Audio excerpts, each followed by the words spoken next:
was very bound and determined to find Shaw, and now she's returning, and so what does she, is it just, okay, great, she's back, or is there any hesitation because of the circumstances that it was all under? You know, that sort of becomes an interesting dynamic between the rest of Team Machine, because Shaw has been gone, and when she comes back, you don't know 100% if she's trustworthy, if what Samaritan's done to her. That being said, I am definitely on the side that Shaw can do no wrong, and even if something had happened, I think that it feels like their relationship is strong enough that she has the power to turn her back. So yeah, it's going to be an interesting struggle between everyone to see how, and ultimately to see what has actually happened to Shaw. So for Jim and Michael and Kevin, what do your characters make of Shaw being back? Or is it, you know, just the happiness, or is there hesitation and wariness with what's going on? There's big wariness with Reese, because is she going to disrupt the team? Is she a Samaritan who has grown exponentially, going to sink its claws into her mind? Is she a Manchurian candidate? So, And what about you, Michael? What does Finch think of the situation? You know, Shaw has always been a kind of a mixed blessing. She's a formidable warrior, but she's a little unmanageable. And Mr. Finch kind of likes people that take direction a little more than that. So he's going to have to keep an eye on her for sure. And Busco was there too when she died, quote unquote. But again, because he doesn't have all the info, is he just, wow, that's amazing she's alive, or does he have any, what's going on here? I think Fusco's always carried a fondness of Shaw, just for the simple fact that she saved his son in season 3, saved his son's life. So I think that's a bond that you're never going to break. We're going to start taking audience questions in a minute. Come up with those. I know there's mics out there somewhere. We can't see you, but you can see us. But I wanted to ask Greg a bit more about Samaritan, because they've really turned into sort of this huge, ongoing villainous presence on the show that I think, you know, is kind of somewhat surprising that, you know, oh, they're going to wrap it up this season if you haven't. Did that surprise you? Did you know when you began the Samaritan story how, you know, sort of big they would become? No, we always knew how big it was going to become. I think, you know, the show always tries to be relevant, not be joking, but right now, you have some of the greatest minds, Stephen Hawking and Elon Musk, are warning people about the advent of artificial intelligence becoming our world's next great existential risk. And I don't really know how you top that. I don't really know what's scarier than that. And I think that's what the show has always tried to be. It's always tried to be on the cusp of what appears to be science fiction. It's something that we can incorporate into the show, whether it's the surveillance state, the advent of artificial intelligence, all these things are questions that we're dealing with now. And the question of autonomous drones and robots making decisions to kill people. We're here, people. It's happening now, and that's what our show wants to. You know, that's the part of the show that we want to stick to your ribs. And there's one other thing I'd like to say is that, you know, I'm very excited about the show being available to people now to stream, also on WGN and Netflix as well. But, you know, I think it's a real testament to our show that I look at the fall schedule of broadcast television and I see about 3 shows that are ripping us off. So I don't think we're doing quite as well as we are. Before I go to the audience questions, I just want to ask Chris and Margot. I ask this question to actors a lot, but I realize I should ask other people this question. When you're working on a show like this and you've got a busy day and a big job, do you start, when you see how intricate the story gets, do you start asking Greg, hey, where are you going with this? What's down the line? Or do you prefer to just find out as you're going, as you're getting the scripts for each episode? You know, this year actually is an interesting question. This year we did something that we have not done before. We came to LA and spent some time in the writers' room before the season started, and sort of just had a powwow with the mothership back in Los Angeles.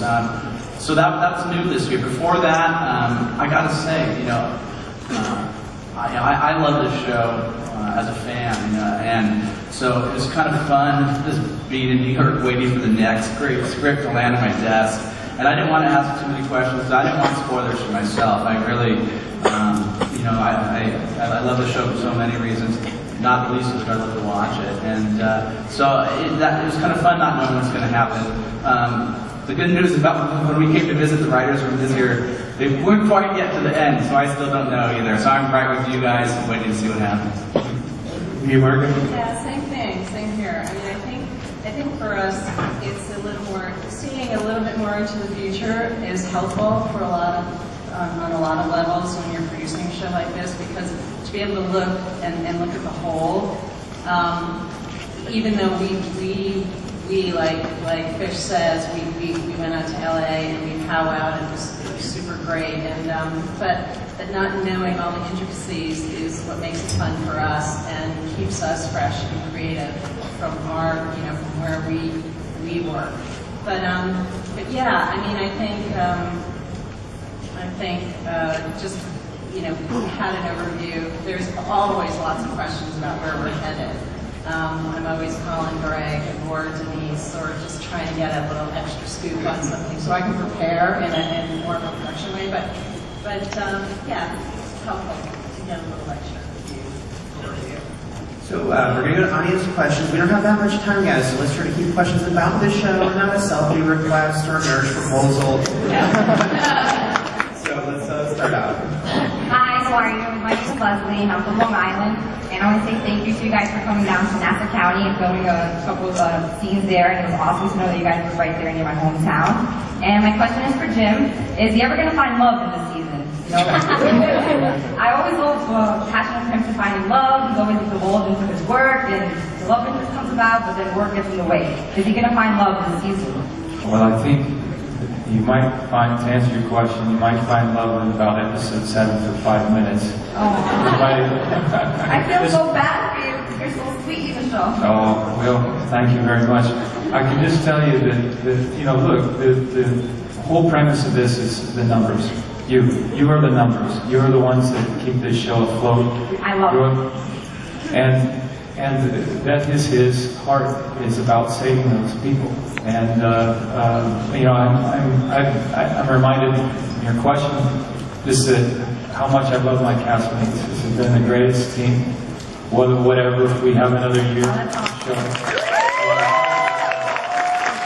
Thank you for your support, because you really have been the driving force of believing in the content that you're seeing, and that I have been really blessed to have such a great team here, and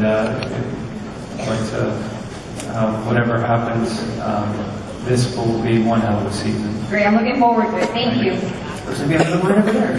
Hi, I'm Tina from Connecticut. I'm a huge fan of the show, but I want to say there are many Chinese fans here today. I think you guys have the best show on TV ever. But my question is for Amy and Sarah.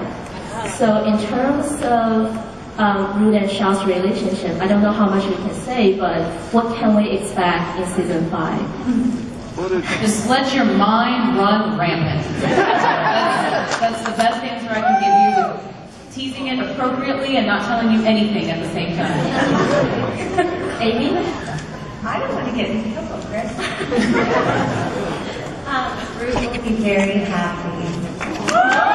I'll put it this way. Amy and I both have bruises, and it's not from any of the fight scenes I've done.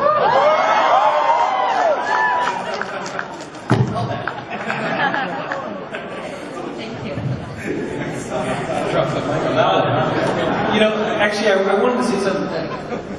Thank you, Sarah, actually, for pointing that out earlier. But I also wanted to say, are there any female characters on television that are as kick-ass and as cool as these two ladies? It's unreal. They're really show. I'm watching, it's the wife from under or whatever, but I think they're individuals, and, obviously excellent actors in their own right, and it's been a pleasure, and we're certainly ecstatic about having Sarah on the show.